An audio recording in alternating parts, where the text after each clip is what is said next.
discussing about the election commission, its powers, function, composition, and various reforms that have come in place, and reforms recently that we have heard in the debates in August 2023. Then we'll be understanding about what are the other reforms in perspective of RPA, Representation of People Act 1951, and also we'll be discussing about Finance Commission. So depending on the time, we'll be discussing about Finance Commission, whether the full class or the half class. So let us understand what is the Election Commission of India. So firstly, why it is established. So it is established to have or to conduct free and fair elections because ours is a democratic nation. So the main purpose of democratic nation only runs on the sole basis or the sole purpose of how autonomous the election commission of that particular country is. So here the ECI, the Election Commission of India, helps understand that how democracy could be upheld and how the institutions can be put at their respective positions. So it was established in order to have free and fair elections. Then next, how it is included in the Constitution of India is it is through Article 324 and Part 15. So please do remember that this is an important MCQ. So Article 324 and Part 15, it mentions about what? It mentions about composition, powers, functions of Election Commission. So these all three things are mentioned in Constitution of India. Then what are these powers? Powers are superintendence, direction and control of elections to what all positions? So to Parliament, to state legislatures, to House Office of President, and to Office of Vice President of India. Then you might have got this question like who conducts the elections to state assemblies? Like recently, our state, Telangana, had elections. So who conducted elections? Was it not the MP elections we are talking about, the MLA elections where Congress government was installed. So who conducted these elections? Was it the Chief Election Commission of India or State Election Commission of India? So it was conducted by Chief Election Commission of India because state legislatures are included in its power. But who conducts elections, panchayat elections? Like then what is the position of Chief Election Commission, uh, State Election Commission? Like you might have got this doubt. So the purpose of State Election Commission is to look into the elections or to panchayat, municipal councils, all those other than state legislature councils. So it devolves its power among the grassroots level institutions. So state to state level legislatures also or to state assemblies also if spoken in a lame language. So to state assemblies also, Chief Election Commission of India only conducts elections. So it is not concerned with the elections to panchayat and municipalities in the states. So it is done by State Election Commission. So State Election Commission conducts elections to panchayat municipalities in the state. Now, what are these articles that come under Election Commission of India? Is from Article 324 to 320.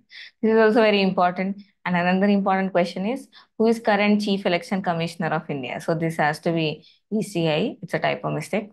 So it's Rajiv Kumar. Then how Rajiv Kumar has been installed, we'll talk in the next slide.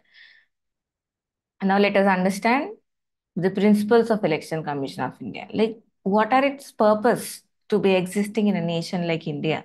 What does it do? So first one, to uphold values of equality, impartiality, independence, and rule of law. Then only there can be a democracy installed, right? So if there's a equality, if there's impartiality and all members are equal, treated equally, and there exists a rule of law, then only this values of democratic values can be upheld. So in order the democracy to prevail, Election Commission of India to look into these values shall be upheld. Then its main and foremost important function is to conduct free and fair elections and to ensure participation of all eligible citizens. No eligible citizen shall be denied of their right to vote. See, there's a movie of Vijay. I think it's Meshal or something. He was an NRI. He comes to India especially to vote. then only to understand that his vote has been casted by somebody else, or he was denied to vote. So that movie, hope you understood the context. So election commission's fault it was. So election commission shall ensure that participation of all eligible citizens, like not every citizens, all eligible citizens in the election processes. Then it shall create a voter friendly environment. So the polling booths, or the election houses shall be voter friendly, so that people will show up, people will vote. It shall not be some gunda raj or booth capturing where the voters shall not be allowed inside. So it shall create friendly environment. Then develop human resource for effective and professional delivery of electoral services. So how technological inventions, or properly making sure that it functions properly. So through human resource, like to deploying human beings, like you all know the presiding officers, the election officers, right? The polling officers. So they can help maintain the polling booth or the voting areas nicely. Then develop to build quality infrastructure for smooth conduct of elections. How could this be done? By establishing EVMs, by better smooth running EVMs, or easy accessibility to polling booths and better polling booths, disable friendly polling booths also. So it should help infrastructure for smooth functioning and conduct of elections. Then to adapt innovative practices to contribute towards reinforcement of democratic values. So the main goal, the main aim of Election Commission of India is to uphold the democratic values in the nation. Then only the democracy, we are democratic nation, the proudness that we show, then only could be upheld. So this is the principles of Election Commission of India. Now let us understand composition of Election Commission of India. Composition means like it's a body, right? So that body shall have some members.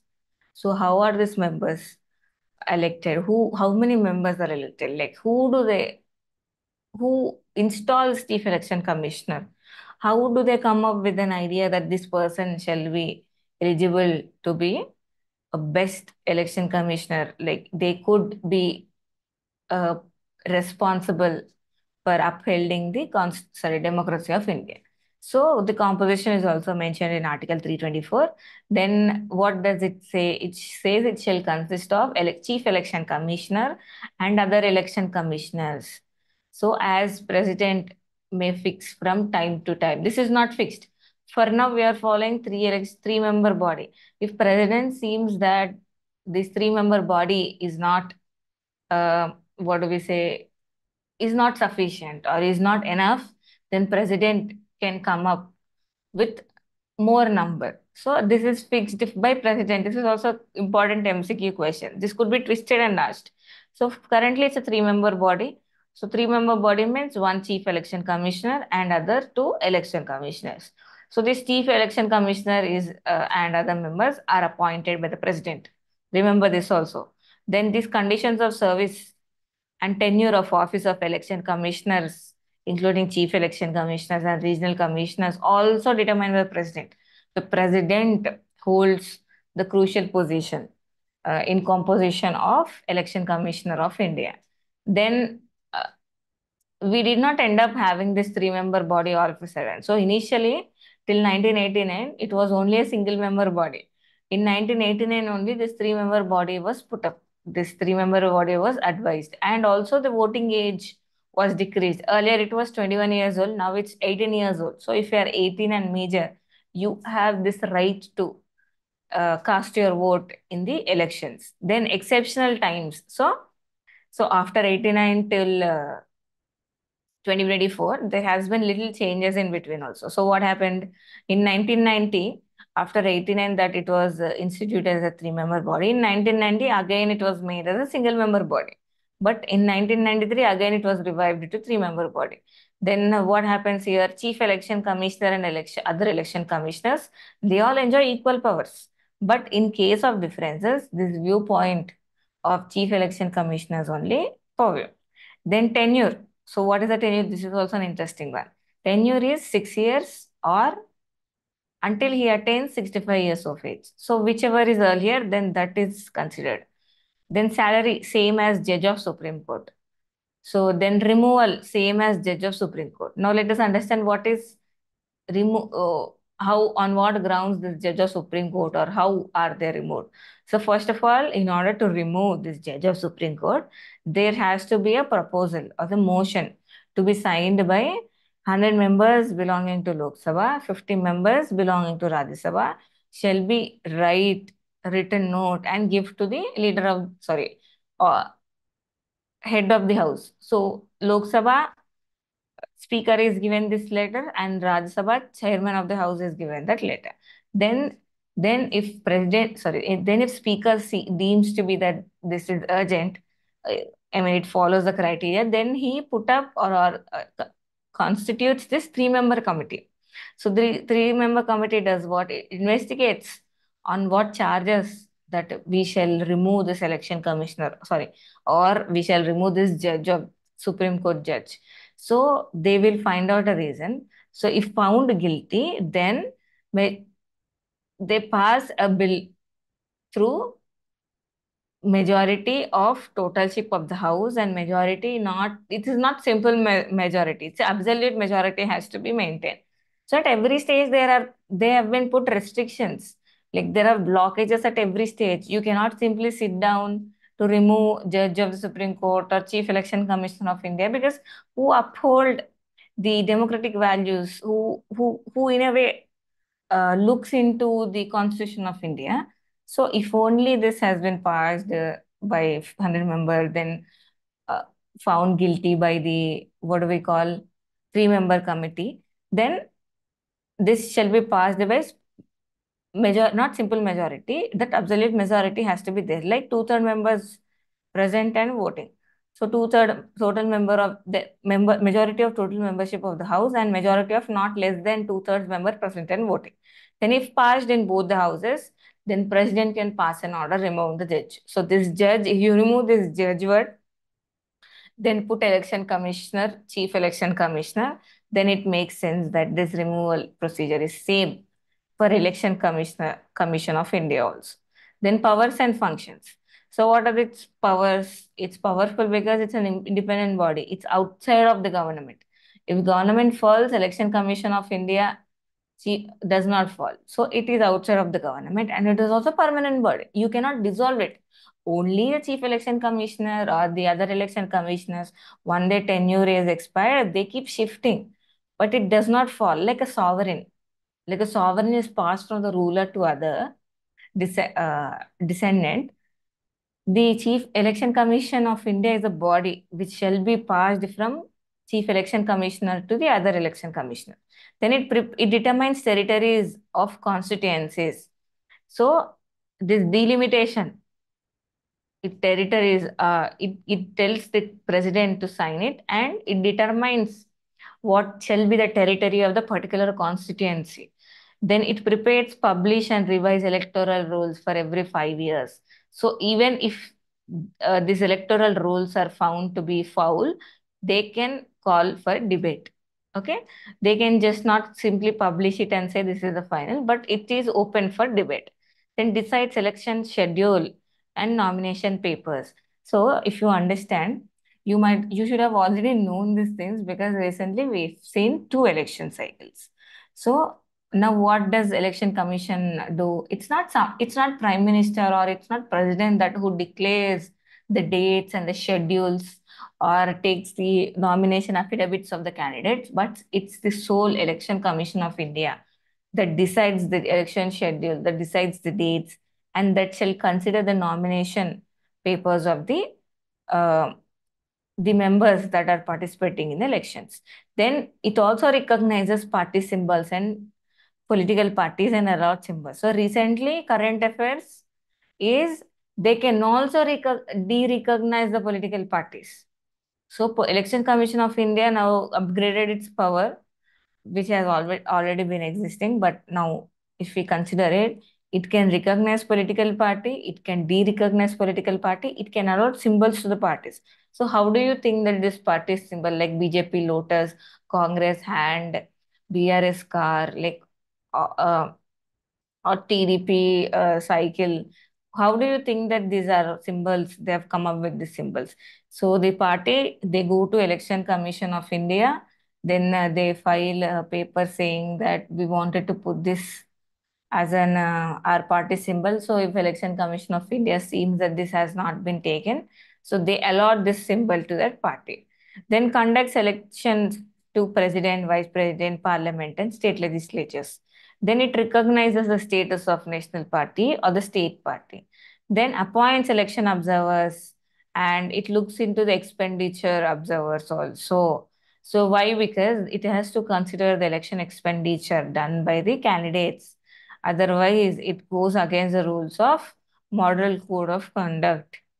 Then code of conduct to be followed by everyone during the election. So nobody is given exceptions. So if you seem to have violated this codes, then uh, you can be debarred or you can be asked to pay fine, etc. All such things they can do. They can ban you. So it ensures free and fair elections. So sorry, this is fair. Free and fair elections, voting count, declaration of results, security to stop booth capturing. Now who controls? It's not Home Ministry or someone else on the state that controls the people from capturing the booths, but this has to be the Election Commission of India that shall stop uh, restricting the election flow, restricting the citizens. So it shall stop the violence and the rigging, poll rigging. Then it also arranges by-elections and midterm elections. For that also, it only gives schedule. For that also, the nomination papers are filed, which are filed and looked after by Election Commission of India. Then it advises. This is an important MCQ. It advises president on matters related to disqualification of the members. So then only president can look into it. So it has the sole power.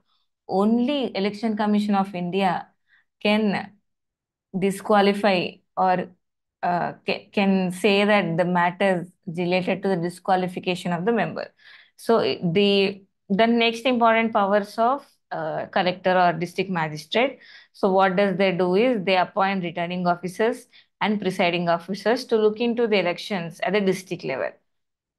Then autonomy of election commission. See, it's an independent and a permanent body. So autonomy has to be maintained then only to have its independence and permanence. So now what? He's the election commissioner of India is provided with security of tenure and removal can only be possible through judge of like a judge of Supreme Court. Then service condition. This is another important one. See, his service conditions cannot be varied to his disadvantage after appointment. So his service conditions are not in the hands of any individuals. So the conditions shall be followed what are present in the Constitution of India. See, if you think that he is someone not working against your party or someone who's been a very strict officer, you cannot simply try to make his life more vulnerable or more pitier. So his service conditions cannot be varied to his disadvantage.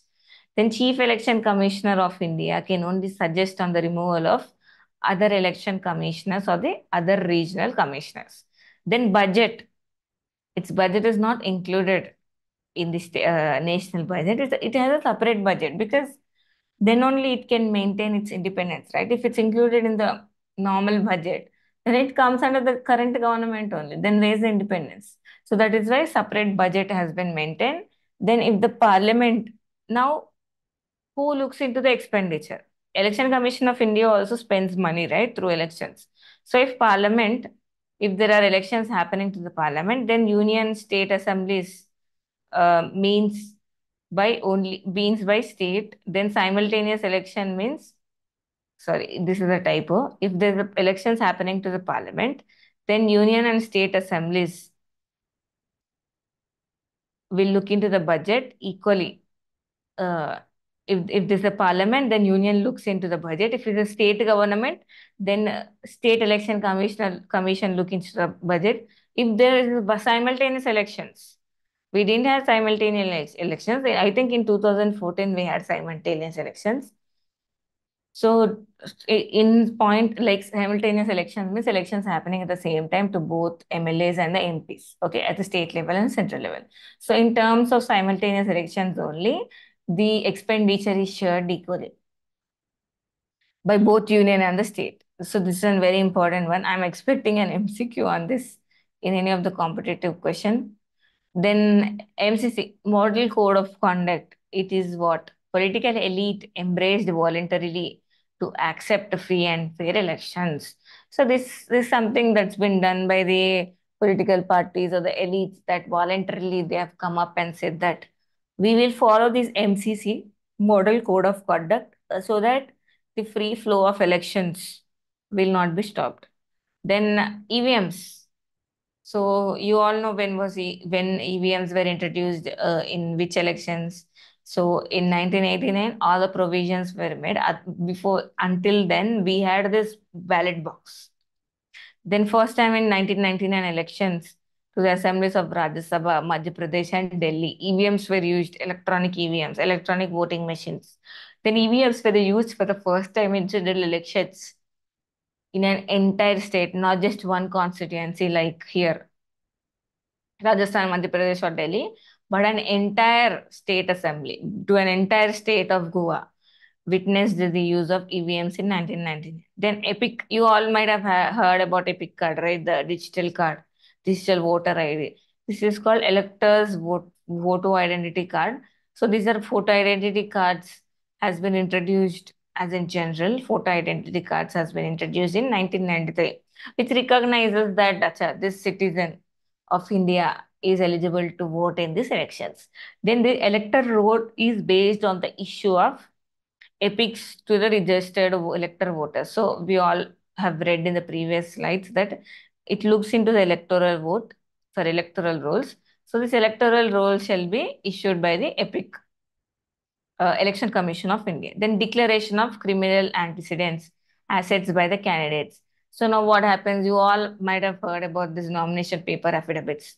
So the nomination paper information of bring how many criminal cases they had, how many what are the assets they hold on them, or their independent, their spouses or children. So this has to be declared to Election Commission of India through nomination. Like in nomination papers, you'll file those only.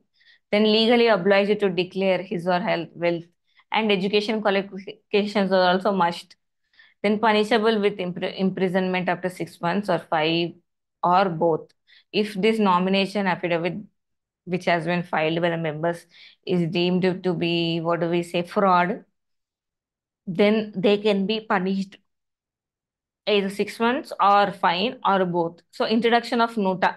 You all know what's nota, right? None of the above. So did anyone exercise your nota uh, in the words? So nota means voters who come to the polling booth and decide not to vote for any one of the candidate in free are able to exercise their right. So this has just been given in order to you as a citizen of India can exercise your right for vote such candidates while maintaining secrecy in their ballots.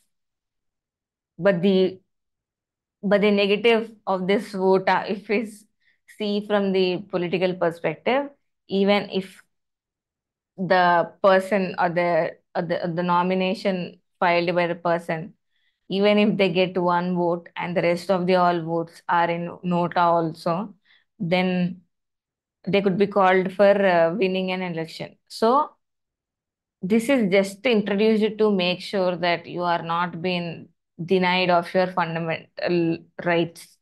So,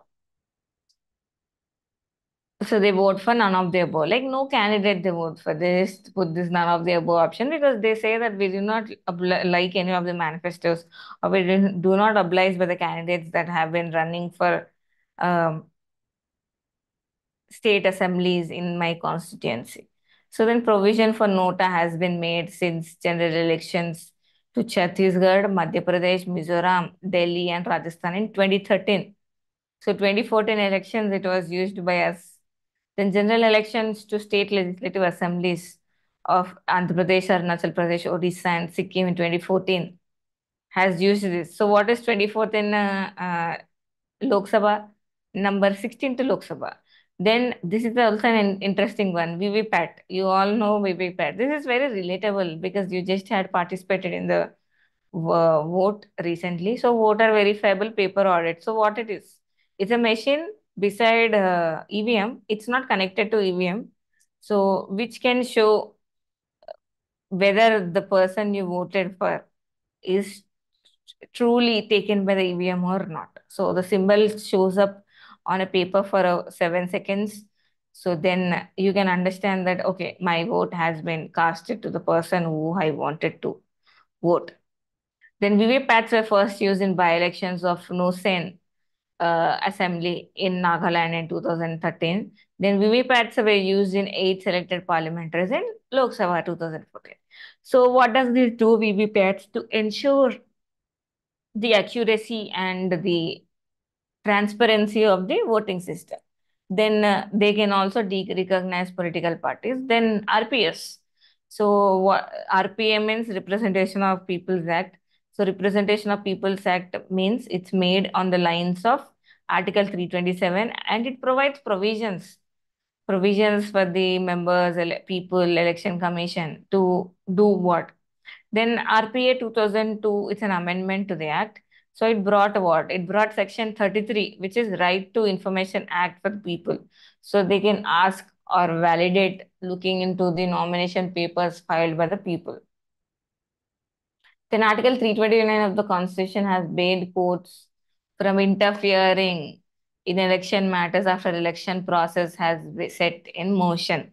So this actually, because election disputes can only be looked into by president only after election commission has given its green signal that this person shall be disqualified to be as a member of the house. So, but Article 329 says this court shall not interfere in electoral matters after the election process has started. Then Supreme Court in 1977 it observed that these laws are absent. A situation has to be tackled. The Chief Election Commission has not to fold his or her hands to pray for a divine inspiration. So what does it say is it's Chief Election Commission just not like just wait for the God to drop by and give him a solution, but rather act, perform his duties, or to take help from any external authority in grants to deal with the situation. They just not simply fold their hands and look for like, come, let us help because there are no proper provisions. But the the body of Election Commission of India itself got humongous amount of powers. Then see that the elections are conducted freely and smoothly. The next one, there are recommendations given by other committees. So let us understand this Law Commission recommendation in its 255th report, which was in 2015. It says that the Election Commission, Chief Election Commission of India, Commissioner of India, shall be appointed by a members or by a group or by a committee consisting of Prime Minister, Leader of the Opposition, and Chief Justice of India. This is the recommendation given by Law Commission in 2015 in its 255th reports. But recently, the government passed a bill where it came up with this committee, three-member committee will look into the appointment of Chief Election Commissioner. Who are the members of this committee? Prime Minister is same as intact as to Law Commission 2015 report. And Leader of Opposition is also same. But the Chief Justice of India is replaced with Union Home Minister of India. So it's currently Narendra Modi, Amit Shah, and uh, Ranjan Chaudhary. So they all form the three-member selection committee who selects election commissioner, chief election commissioner of India. So only process earlier. So I might have got this question. So earlier, how this thing has been happening? Law Ministry. The Law Ministry will come up with few names, the popular names who are eligible to be the chief election commissioner. Then Prime Minister will recommend president to appoint this person, so and so person as a chief election commissioner of India. So like that it used to happen. Then execute a 2-1 majority in the three-member committee. So this chief election commissioner executive has a 2:1 majority in a three-member committee. So this three-member committee, executive means both people belonging to the government that has been installed. So here, prime minister and the union minister becomes 2:1 ratio. So even if the existence of leader of Lok Sabha in the house is been there or not, the 2:1 majority would eventually make a person as a chief election commissioner who is favorable, who could be favorable or working with the government that has been installed. So could be or could not be. We can just cannot look with suspicion the Office of Election Commission of India. So now let us understand uh, Finance Commission of India. So I'll share this slide now.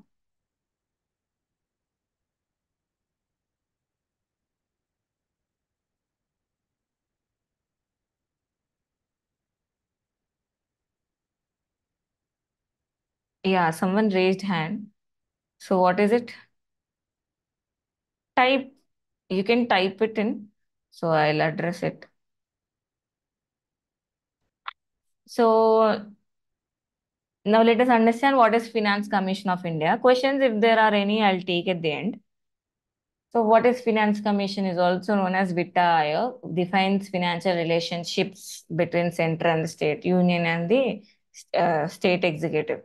So Article 280 of India provides for the setting up of Finance Commission of India. So this is an important one. There Article 324, here Article 280. Then also President of India, if she thinks that this shall be constituted in order to look into the issues. Then they constitute for every fifth year. Then it functions are what? Giving recommendations to President on distribution of tax revenues between union states and among themselves. So interestingly, these recommendations are non-binding. So only if the parliament deems whatever is nicer to them, they'll accept only those. So composition of Finance Commission, it's a multi-member body. Five members, they hold office as specified by the president in his order. Then qualification of the members are what? A judge of high court or one who is qualified to be appointed as one. Person who has specialized knowledge in finance. Then person who has wide experience in financial matters. Person with specialized knowledge of economics. So these shall be the qualifications for a purpose for a person in order to become the member of Finance Commission. Then salaries and allowances are done by who? President, decided by the president. If he thinks that he appoints members, so if he thinks that your facilities are needed only as a part-time or full-time, then salaries, allowances are provided by the central government. Then every member will be in the office for a period as term ordered by the president. Then they are re-eligible for appointment. Then disqualification from being a member of the commission if they are mentally unsound, undischarged, insolvent, and convicted of an immoral offense which hinders the smooth functioning of the office. Then powers and functions, it has powers of the civil court like CRPC. Then what are the civil court powers? It can summon or it can enforce the attendance of the witness at any point of time. So ask for the production of any public record, then civil court proceedings for the purpose of section 480, 482 of the CRPC 1899. Then functions are what? Distribution of taxes. Sole function is to look into the devolution or the distribution of taxes between the union and the states to be collected or to be devolved. Then allocation between the states of the respective shares in the collected taxes. The next one is powers and functions only. It principles that should be govern the grant in aids of the state by the center. So strengthen the consolidated fund of India to supplement the research of panchayat and municipalities. Finance Commission submit its reports to President of India. This is also an important one. They does not submit the report to Parliament because they are not responsible to be submitting their report to the parliament, but they rather submit to the president. It is who the president, he puts this recommendations by the finance commission on the table in parliament. So president is submitted to president is looked into this finance commission report. Then advisory role, only advisory in nature, not binding on the government. So this committee, you should understand. Then nowhere laid down in the Constitution of India, the states have legal right to receive money that is recommended to be offered by them by Finance Commission.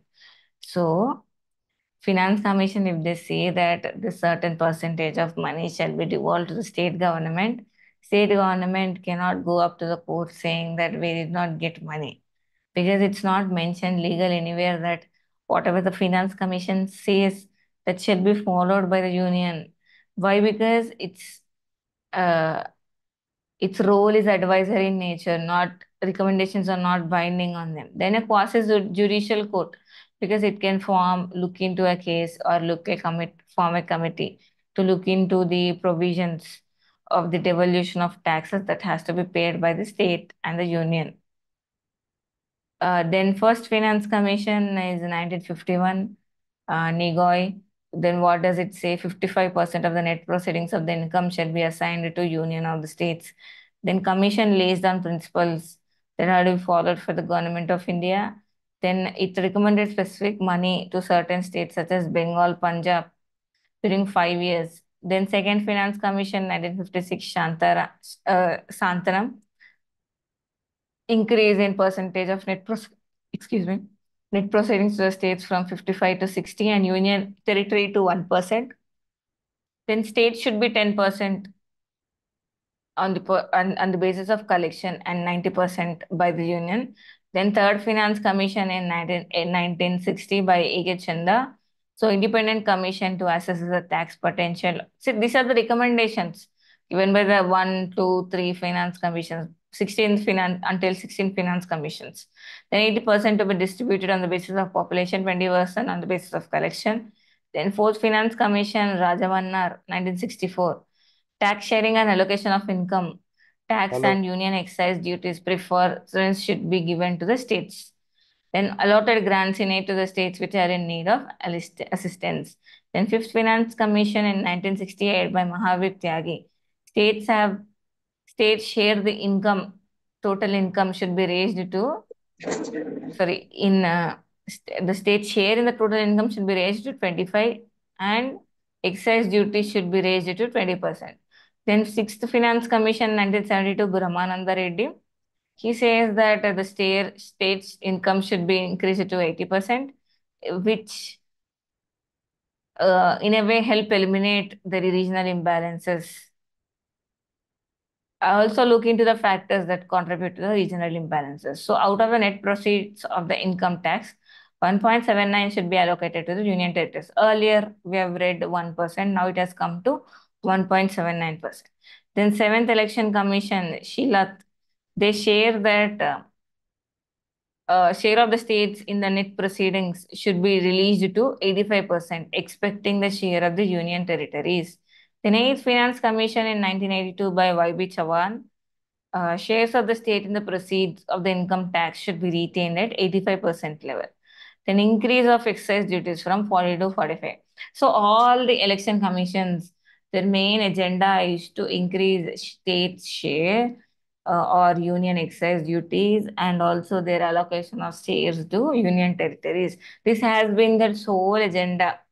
Like how can this money shall be devolved to the states? On what criteria this shall be done?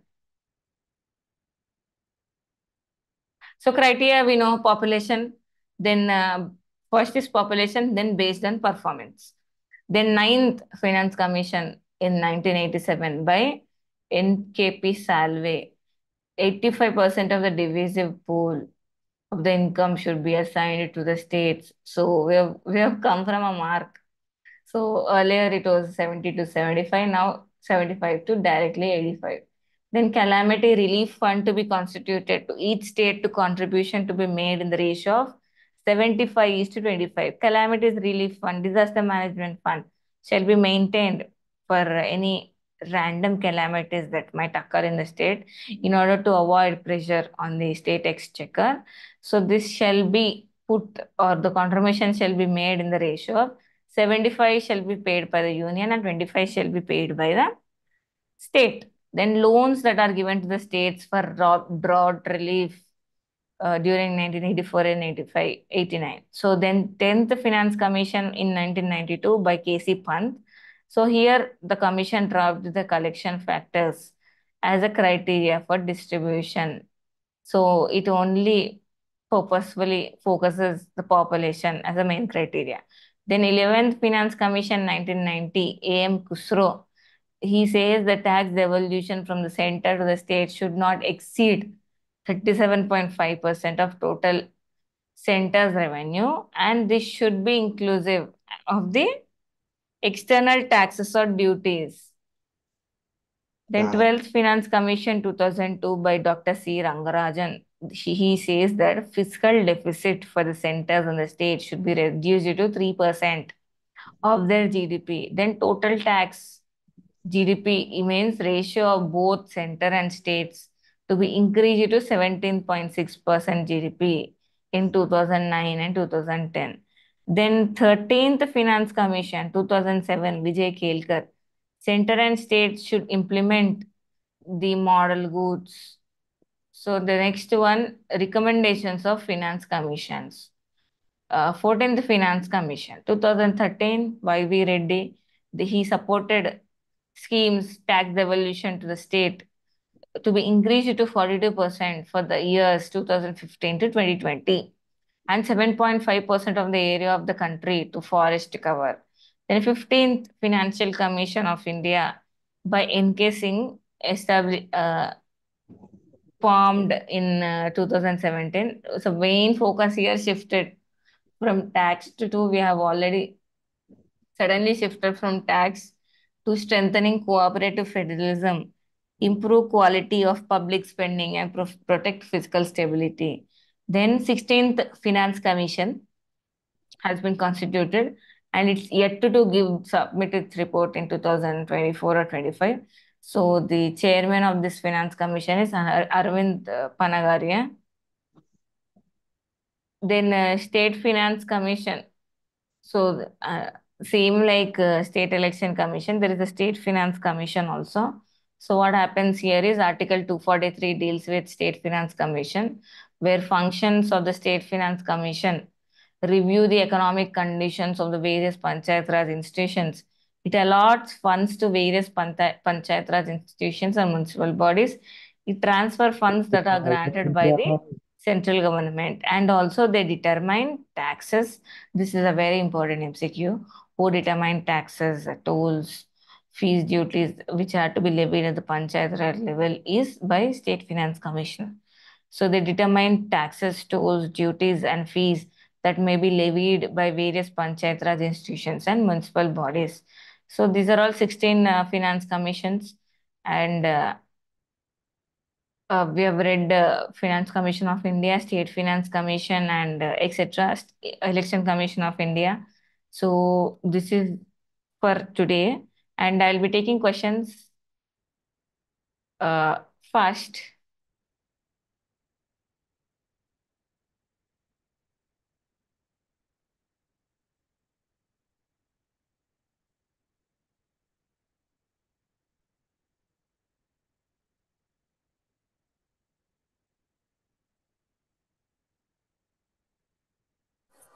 How Finance Commission members are selected, ma'am?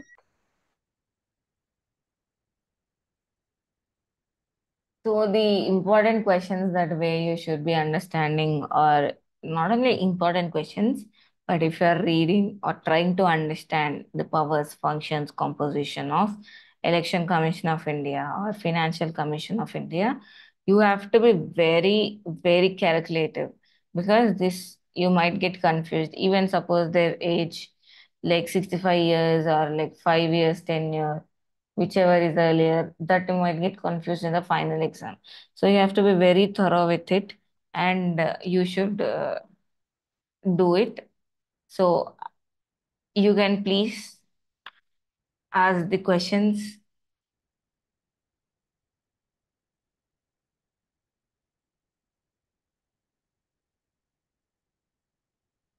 Are you guys listening to the class or not? Or just put it online and left? See, if you ask Yes, ma'am, questions, we then are. I can little bit elaborate. So, Election Commission of India is a very important topic. Why, I'll tell you. Especially with two cycle elections and elections to all over India that has been going on, and also the the central government's proposal to put simultaneous elections. So, what are these simultaneous elections? Have you ever thought of it like one nation, one election? So, one nation, one election committee has been set up under chairmanship of ex-president Ramnath Kovind. So he's been made as a chairman for that committee, and that committee has been asked to look into the pros and cons for it. So it's still under recommendation, and also it is looking for recommendations, pros and cons of conducting elections by various members. Like it has, the government has published an ad in the newspaper that if you got any objections or if you got any, what do we say, any points to add to it, you can write it down. And that's how policy works, right? So, one nation, one election, and simultaneous elections. Simultaneous elections means elections will be happening to both uh, MLAs and MPs. So, it is both, there are both advantages and disadvantages. Advantages is election expenditure will be decreased. Why? Because campaigning they'll be doing campaigning for both at the Understand. same time. So, if you are talking, I don't think I can hear you. You can type because my volume's at low.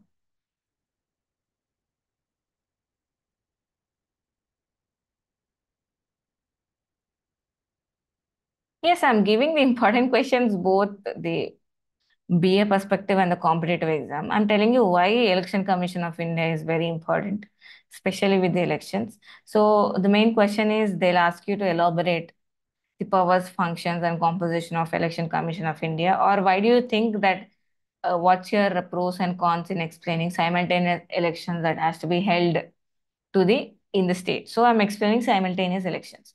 So until I think 1967, four general elections, India had simultaneous elections happening. It is not something new. It is not something out of the box that we are hearing for the first time. India had always had the simultaneous elections happening both at the union and the state level, but it was due to, yeah, I'll explain. So, but it was due to both. Sorry, it was due to the instability of the governments at the center, at the state, led for some states to be controlled, come under president rule.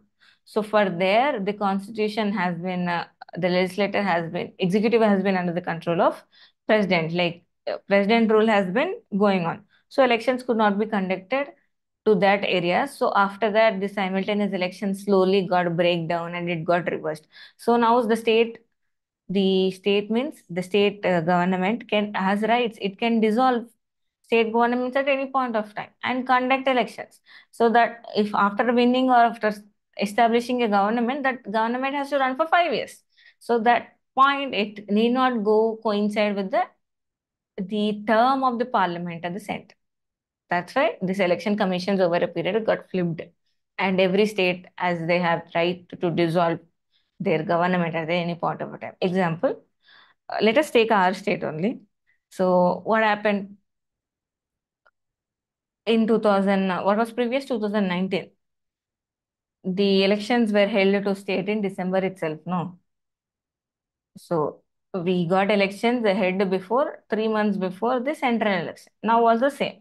So now government is thinking to bring back that. So, but the negative disadvantages is this regional party voices could be cut down because people think that the elections, that voting we are doing, and we don't know what party is going to come at the center. So why can't we have same party at the state level also? So that they can function smoothly. Their funds can be devolved smoothly. So this thinking of by the members could cut the voice down of the regional powers, regional parties, which could truly represent them. So election commission members, how are she selected? So election commission members, they are elected based by a three-member committee. Earlier, recommendations by Law Commission in 2015, they said that three members committee shall be formed. Who are the members of these three members? President, Prime Minister of India, uh, a leader of opposition party, then Chief Justice of India. So these three members will decide that one person to be made as a Chief Election Commissioner of India. So they'll have a group of members. So qualifications is person who's already been running in the government institutes only. So that is the qualifications. Then these members will decide with voting 2:1 or 3:0. We never know. So, but recently the amendment act has been made where the three-member committee, who are these three members committee? Prime Minister, Union Home Minister, and leader of opposition party. So here, Union Home Minister replaced Chief Minister of India. So here they elect the Chief Election Commissioner. So that is what. But before that, before this term, the Law Ministry used to make a list. Okay, used to make a list of all the eligible persons, then give that list to the cabinet of the prime minister. Then cabinet of the prime minister will select a member. Then that selected member will be asked, will be recommended to the president. So that now president will appoint them as a chief election commission. So these are all three uh, things that has been going on. Then finance commission, nothing much. Finance commission is done by president of India only. So the basis, we already read that the basis shall be, they shall have knowledge, they shall not be mentally insolvent and have knowledge, financial knowledge. They shall be a eminent person in economics. So this is elected by uh, President of India. So as they are elected by President of India, they are deemed to be working under his term and tenure, 5 years. Yes. Did you understand? Any other questions? I cannot hear you if you're What is talking. the minimum Sorry. qualification? Earphones are off. You can type. What is the minimum? Okay, ma'am.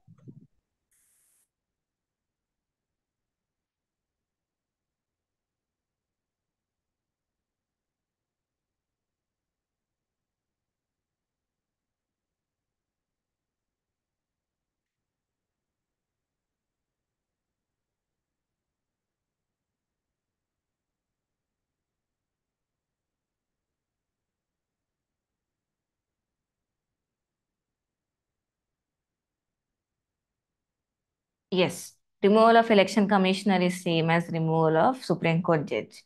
Because, and also the payment, yes, impeachment process. Not the impeachment process of like president.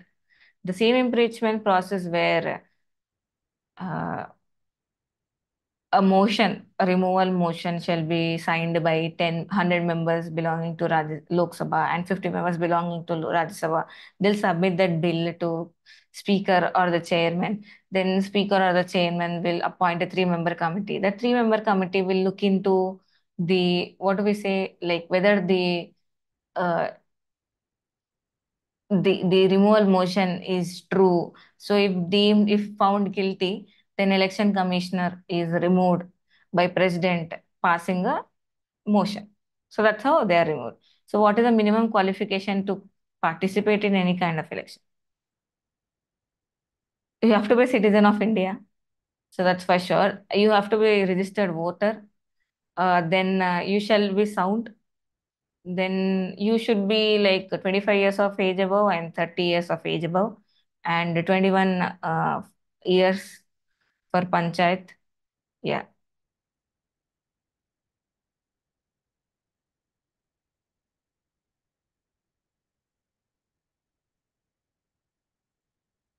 Educational qualifications? No.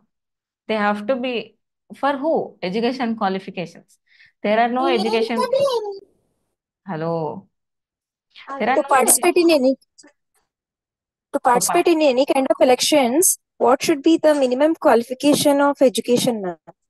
No, there's no minimum See, you are asking for a member or MLA to be participating as a member, right? So there are no minimum qualifications of any education qualifications.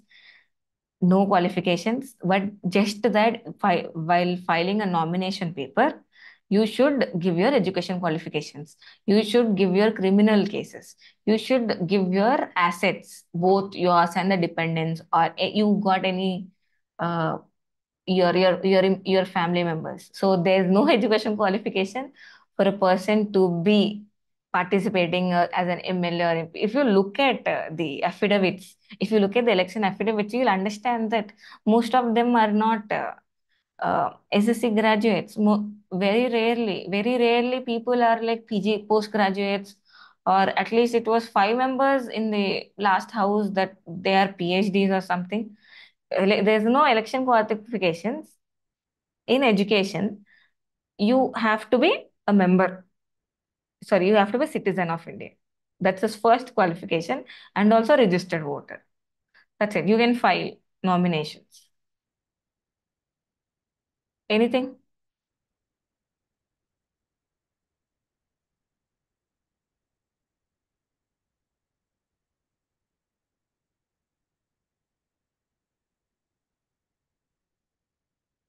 We've got 5 minutes. Anything else? How central and state tax is distributed in India, ma'am? So central and state tax is based on the all those excise tax, union GSTs. So because earlier it was both. See, that comes under financial bill or financial act, where it divides the based on the excise tax, the union that pays the devolves. So earlier the devolution was made on both population of the state and the performances of the state. So population was 80 and performance 20%. I think 20 or 10. But later, after I think eighth finance commission, this notion of devolution of taxes based on performance has been removed. So that has been only going on the population basis. So based on the population only, this will be done. So that is why, if there's been a study some 4 years ago, says that the southern states, although they do very well, the amount of taxes that been devolved to them has been very less in comparison to what they give. So it has been more devolved to Uttar Pradesh because it's the most populous state, but the amount of money they give back to the union is very less. I mean, very less in comparison with the southern states. So that has been a study. So you can go on internet and read that study. I think it's by, I don't know if it's by PRS or in general a study by the political scientist. So that's a very interesting one. You can go note down the interesting factors they come up with. So that's why they were asking for what do we say, amendments in this notion of division based on the population. How are MLCs are elected? What are, yeah, MLCs means on based on the graduation qualifications only they are elected. Uh, then what is a graduate or teacher's constituency? I don't know what is it. What is graduate or teacher's constituency? I've never come across it. Is it something that's been there in our state? I've never read it also. Graduate or teacher's constituency. Nice. I'll look into it. Do you have any idea about it?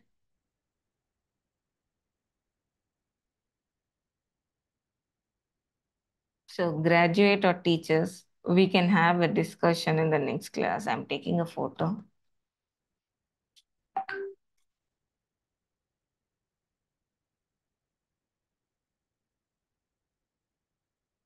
Then anything else? We got 1 minute.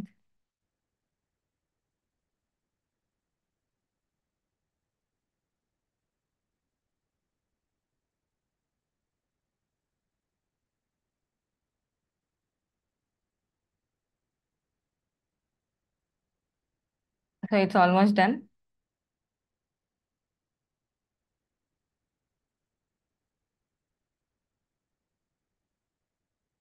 So yeah, see you in next class. I think tomorrow only. Yeah. See you tomorrow with yeah, see you tomorrow. I'll find out the graduate or teachers constituency.